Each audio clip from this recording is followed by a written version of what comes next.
Right now, we want to turn our attention to some health news. A recent study out about how mental health is impacting employees in the workforce is showing that young adults seem to be impacted the most. This morning, we are joined by Dr. Bruce Figuered from the Jackson House to discuss the study a little bit further, to get some perspective on what's happening. Good morning. Nice to have you in. Good morning. So let's talk about this study, because as I'm reading it, and you'll know more about this than I do, but they're really looking, and they've identified young adults perhaps having a few more challenges with mental health, and that's impacting work life for them. Yeah, absolutely. I mean, and in the study, they talk about how much work is missed, and then also the change in the productivity of people when they're struggling with mental health kinds of issues. Okay, and how much work is being missed overall? Yeah, I think the study cited 50-something days of work either missed or that they really weren't participating in work when they were at work. And so the study also talks about how of the 4,000 people that they looked at and I think this was done in Britain, they had a 223% a higher likelihood of having depression than people that were not in that cohort of people, the young adults. This is interesting as we take kind of a deep dive on what's happening with the young adult population that could be contributing to this. Yeah, when you look at depression, I mean, there's a lot of factors that contribute to it. It's your environment, like things that you go through. When you go through difficult times and you're having struggles, in terms of what's happening in your life, that contributes to depression.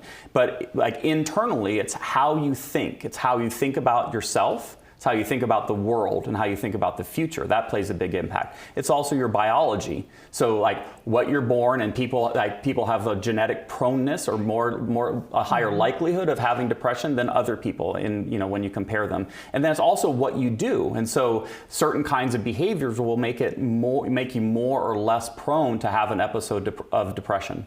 Do you think people today are more encouraged or feeling more comfortable to acknowledge, maybe say, hey, I think I have an issue? Yeah, I mean, that certainly is a factor, I think. And so the stigma associated with coming forward and saying, I'm really struggling with depression, I think that has improved a lot. And so it makes it more likely that people will come forward and seek the help that they really need, The Jackson House has been around, a handful of years here in the San Diego County area.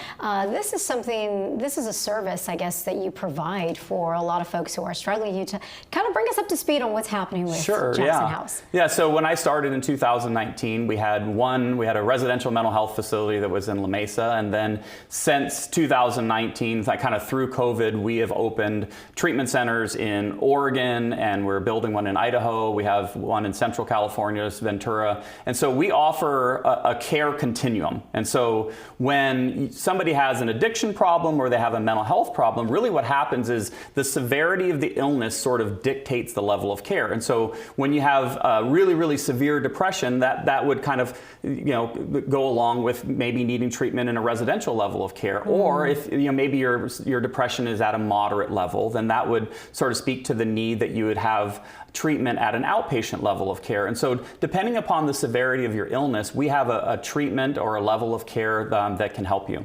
As a doctor in this field, would you say, circling back around to the study, would you say the most important thing would be for young adults is to go out and perhaps seek some help? Absolutely, yeah. I mean, especially whether you're a young adult or you're middle age or anyone really. So if you're struggling with mental health or you're struggling with addiction and you're noticing that it's impacting your life, so it impacts your relationships with your spouse or impacts your relationships with your children. If you're noticing impacts because of either a mental health problem or addiction problem, give us a call. Get the help that you need, because there are solutions and there are answers. And Jackson House has a tremendous track record of helping people and getting them better and them staying better.